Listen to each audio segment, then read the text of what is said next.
Hi, I'm Maria Thea Harris or Velo Sews on social media. Welcome back to Sew Over 50 podcast on Sew Organised Style. This week, we're taking a break from the top 20 countdown. Grab a cuppa and relax with us. There are 4 more episodes that have been listened to between 16,000 and 22,000 times. But wait, here's what we're doing in the background. So this week's episode that you'll be listening to is one of the live chats I did a couple of weeks ago on Instagram. This recording is with Rebekah Johnston, a textile artist and educator from Nottingham, UK. Why the change in programming, you ask?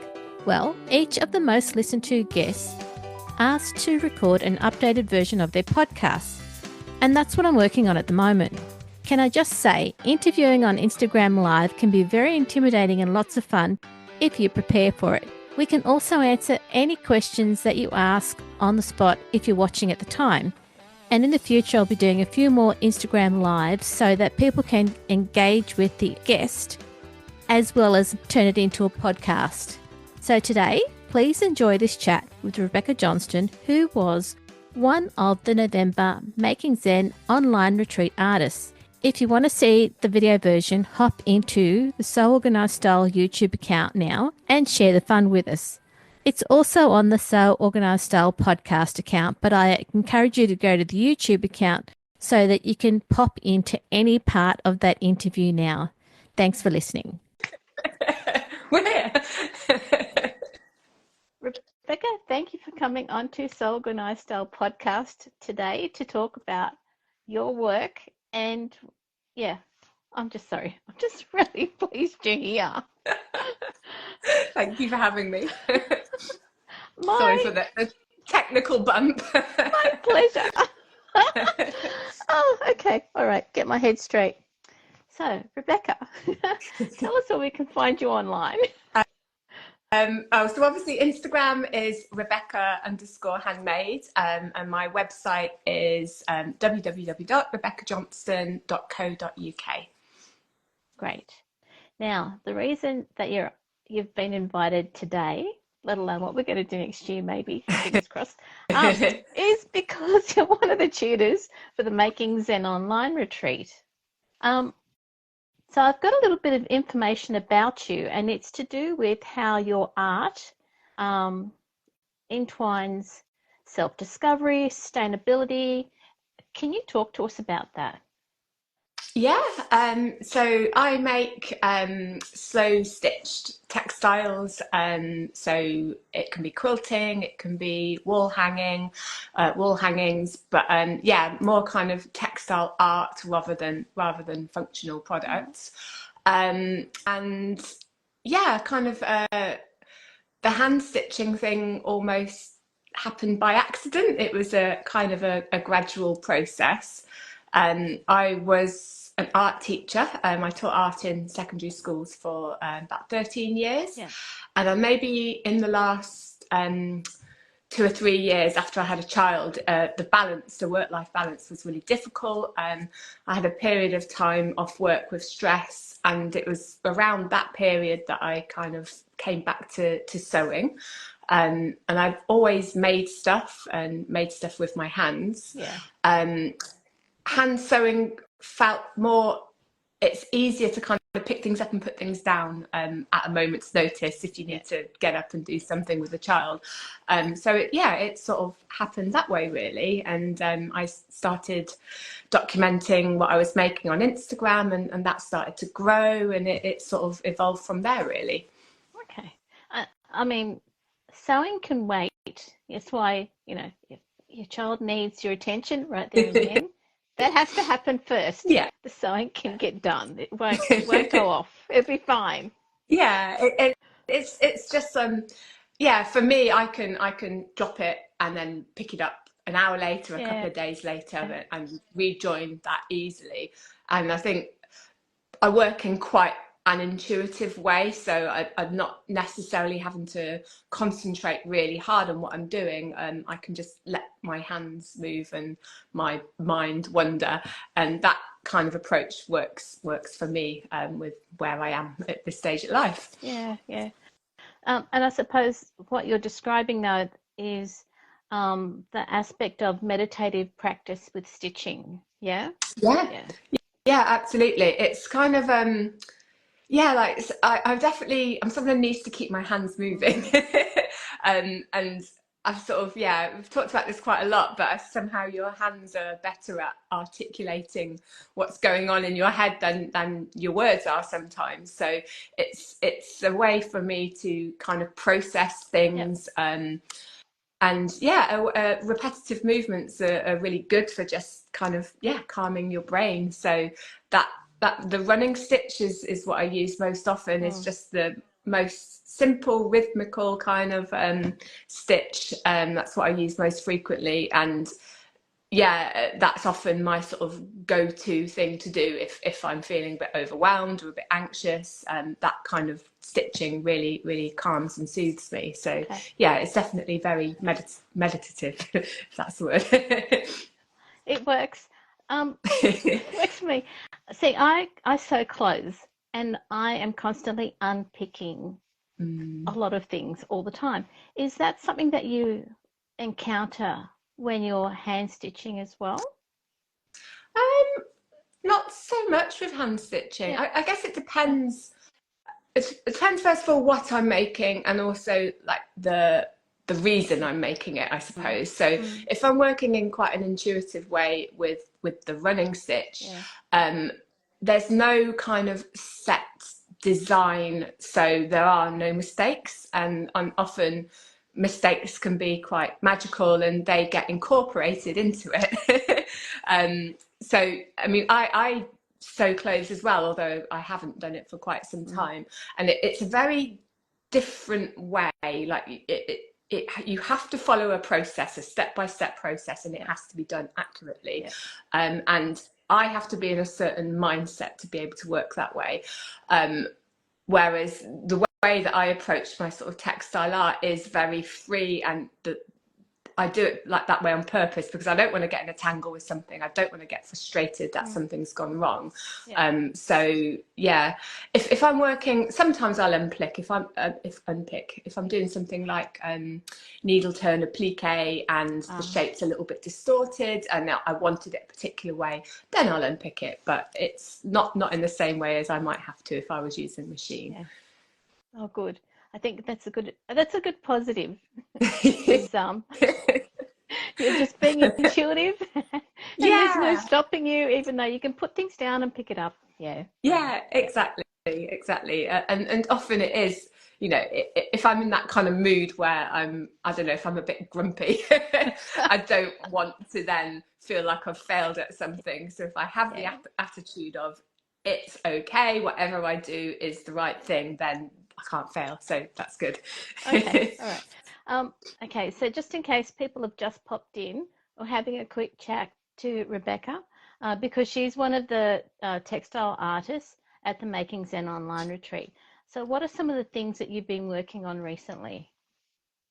Well, I've just finished, I've just been part of a really lovely exhibition, which was called The Fabric of Home.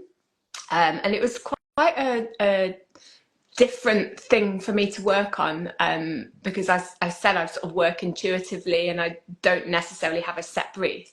But I was approached by a researcher, social sciences, who was doing some research on housing insecurity.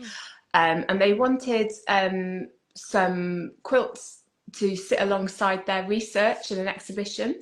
And I was really fortunate to be a part of it, and I got to read lots of the interviews with families who have had to move house frequently through no fault of their own, and to just learn about what their experiences are, and in a way, well, the ways that they've been let down by the system and the kind of emotional weights on the parents and how it affects the children. So I kind of read the stories and put that into a series of textile art.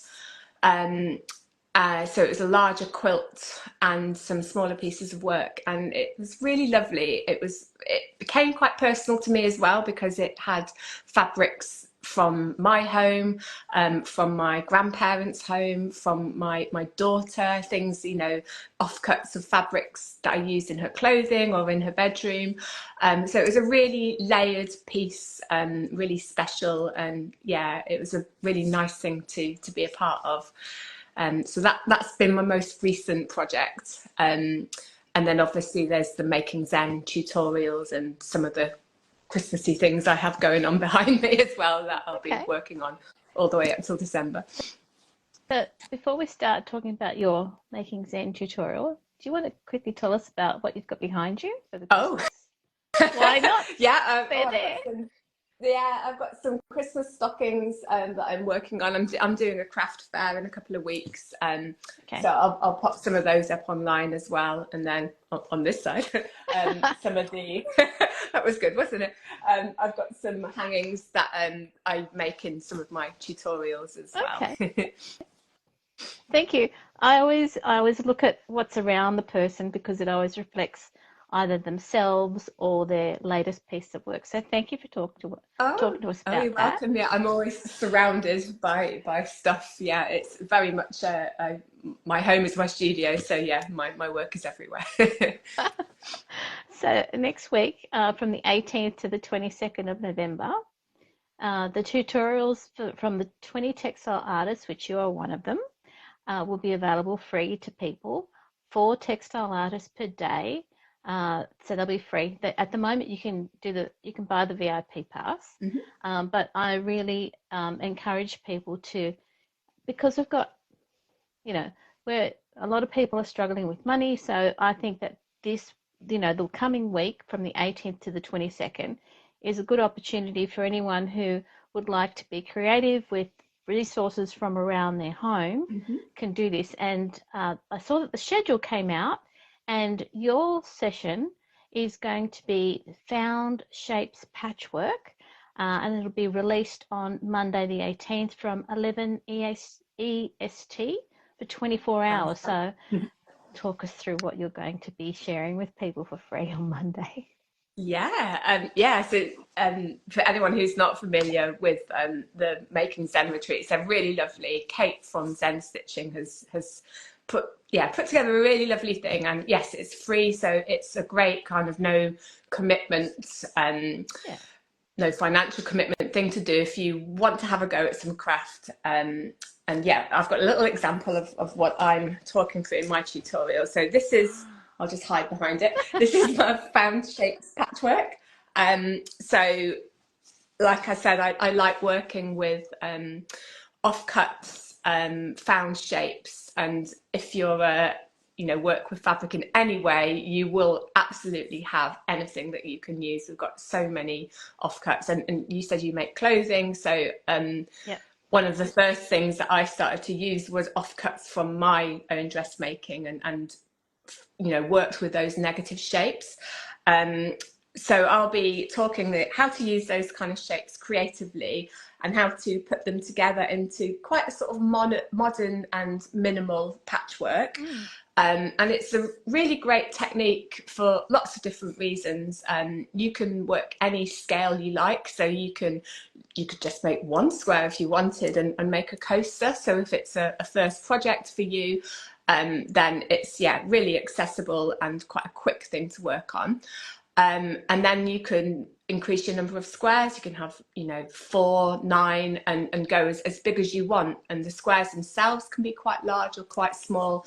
And I just really like, I work in quite an intuitive way, and I really like to sort of teach people that process. And a lot of time people don't need help with the technique, they're more struggling with how to express their kind of creative voice. And there are a lot of barriers, like a lack of confidence, or maybe you've been told at school that you weren't very creative or artistic, or lots of people say, oh, I'm rubbish at sewing. And it's really not about skill. And I just like to show people that you can kind of trust yourself to come up with something beautiful. So I kind of talk through that process of putting together these squares, sewing the shapes down, and then arranging them in a sort of haphazard patchwork. So yeah, it's one of my favorite ways of working. And again, it can be completed over a period of time. You know, you can just have some pre-cut squares ready, some scraps in a pile, maybe organised by colour, that you can sit and sew at your leisure. And before you know it, you've got lots of squares ready to make a patchwork. Yeah. And look, the example that you've shown us is very contemporary. So I think it would, you know, your approach of, awesome, very simple and Yeah. achievable by making smaller squares or larger squares, depending on giving yourself the permission to be creative Yeah. as well. Yeah. Absolutely, yeah. And just trying to let go of any of those ideas of like, I'm not very creative, I'm not very artistic, because we all are. It's just something that we've learned somehow that we're not. But yeah, I feel really connected to my work when I'm making it, and I'm in my sort of happy place. So to kind of pass that on to someone else so that they can get that with their work as well is a really nice thing to do. So you're passing on the joy of creating to someone else so that they can experience that joy as well. Hopefully, yeah. Hopefully. Okay. No, that sounds really wonderful. Is there anything that we need to, any materials we need to have for your session? So any offcut shapes, I tend to use, I mean, I have a palette that I like to work with. I tend to use maybe one like predominant strong colour, and maybe 2 or 3 other colours. So it can be good to have a little think about your colours in advance. And then just some squares. So, you know, they could be 20 by 20 centimeters, maybe have at least 4 squares ready and cut in advance. And just your normal sewing thread. If you wanted to make it into a quilt, you can do. So you'd obviously need some wadding or a backing fabric for that. But you don't need to go and buy anything special. You might have like an old blanket or you know, a jumper that you've shrunk and felted. They can all be used as you know, the center, the wadding for a quilt. So you can do that in a very sustainable way as well. Okay. That sounds really achievable. Yeah. Hopefully, yeah, I think so. It's always nice to look at what you've got in your home without having to go and buy something new. And you know, that's what quilting was. You know, people would use old clothing that didn't fit or was torn. You know, you don't have to go and buy new things. We probably have the things that we need in the house already. And you don't have to, you know, send them away and then that ends up being part of landfill. You may as well use what you've got and be really mindful of the resources around you. Yeah, absolutely. Yeah. It's one of the things that's always in the back of my mind when I'm sewing and having those scraps and what we do with them. Yeah. Me too. I think, in the last few years, there's been so much research and pictures where we've seen like landfill textile waste from fast fashion, and it's just really horrendous, and I don't want to contribute to that. So absolutely, like finding creative ways to use waste is really important. Yeah, that's right. Just so you know, people have just come in. We've been talking to Rebekah Rebekah Johnston, and her session is called Found Shapes Patchwork. It's going to be released for free on Monday the 18th November at 11 a.m. EST for 24 hours as part of the 4 video sessions that are released for free every day from the 18th to the 22nd of November as part of the Making Zen Online retreat. I got that Perfect. right? You got that right. And on both my Instagram account and Rebekah's, we have the link so that you can go in if you want to get the VIP pass, or if you just want to get the free pass for Making Zen, by all means do that. So we're trying to make it as easy as possible for people if they're interested. Yeah, absolutely. Yeah. Nothing to lose. Nothing to lose. Any final words from yourself? Oh, the pressure. No, just like thank you for having me. It's really lovely to have the opportunity to talk about my work and just to promote textiles. Really, it's something that's so undervalued in the world. So yeah, there's so many amazing people making amazing stuff. So it's really nice to have the opportunity to talk about it. Yeah, it is. Now, for anyone who's joining in late, or for anyone who wants to re-listen or re-watch, so this recording will be on both my Instagram account, which is So Organised Style Podcast, as well as Rebekah's, and also on the Zen Stitching account as well, because we'll do the collaborate. Then I'll be putting it on YouTube so people can do it at double speed if they really want to, and jump into wherever they want to as well. Try to be helpful. Oh, okay, all right. Thank you everyone for joining. Thank you for Rebekah for being online, and thanks again. Have a really wonderful day. Yeah, you're welcome. Thank you so much. Okay. This episode of So Over 50 podcast on So Organised Style was produced by me, Maria Thea Harris, with permission of Rebekah Johnston, sound by bensound.com. Many thanks for the ongoing support of the podcast Patreon contributors. Their ongoing support enables me to develop this podcast for you for free. Make sure you direct message Sandy and the editors at Sover50 on Instagram to contribute to their ongoing posts and challenges that the team promotes to the community of over 52,000 followers. You can subscribe to So Organised Style Podcast, spelled with an S, not a Z, on all good podcast apps. Make sure you go back and listen to our free So Over 50 archive on So Organised Style Podcast. We look forward to joining you in your sewing room next time. Stay safe, everyone.